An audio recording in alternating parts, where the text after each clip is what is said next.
was remarkably routine on my end. It was one of the things I loved most about my job. Someone under my department's jurisdiction dies, I get the paperwork, carry out the collection, write up a report for Stu, and am on the couch watching Family Feud with a bowl of canned tomato soup by 5:30.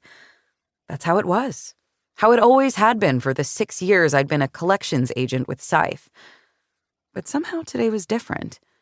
Case 507032 was different. I glanced back over the boy. My client files were always pared down to need-to-know information, and in my position, there isn't much I need to know. But it seemed clear enough from the body, long-limbed and dressed in faded jeans and a gray hoodie, that, aside from his family's apparent wealth, 507032 was your average, unremarkable teenaged boy. So the question was, why wasn't he here? I did a second tour through the house, Conner Ortiz's name bouncing back to me in my own voice from the high ceilings of every starkly furnished room. By the time I'd circled back into the kitchen, it was after 5. "Conner," I said into the definitively empty house, "I'm sorry." I closed my file for the last time and left 438 Melrose Court. 2. Gemma Burke was still in her cubicle when I arrived at the office. She rolled her seat back and poked her head around our shared wall at the sound of my car keys hitting my desk. Her emergence was like a sunrise, the high, dark blonde ponytail and naturally veneer-white smile rising out of the mists of corporate gray. Gemma did Pilates and went to concerts and brought salads for lunch every day, which she genuinely seemed to enjoy eating.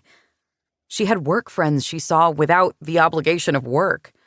At a push, she might even consider me one of them, though I'd never braved one of her famous Friday bar nights.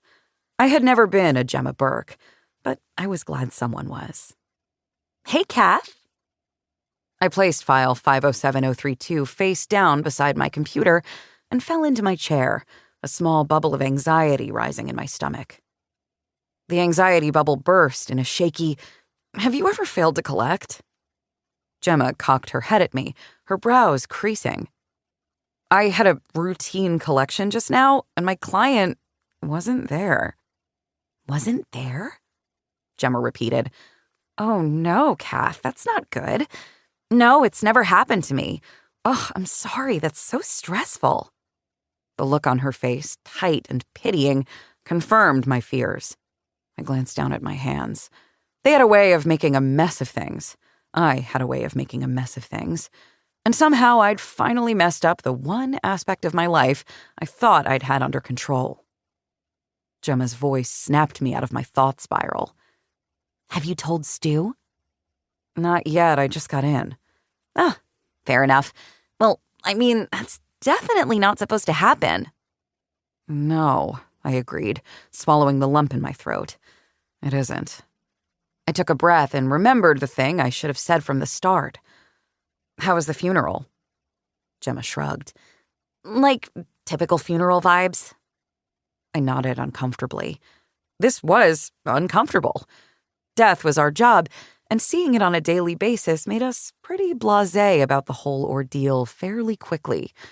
But when death came to our own doorsteps, there was no telling how one of us would react, and I was not equipped with the skills necessary to handle big displays of emotion. I cast a cursory glance around me, noting the quickest exit in case of a tears-related emergency, and said, "That makes sense. For a funeral." I cleared my throat. My aunt's somehow ended with a fire in the church cloakroom. "Oh, yikes. But your dad's was nice?" "Nice enough, I guess," said Gemma. "I always find funerals kind of pointless. I mean, maybe it's because of the job, you know? Like, the whole idea of funerals is to say goodbye, but we know it isn't goodbye, that there's something else, even if we don't know exactly what." I let out a small breath of relief as I realized there wouldn't be any shoulder crying when the clock on the wall across from me caught my eye. "Shit, I'm supposed to be having that dinner tonight," I said, with Simon. Simon?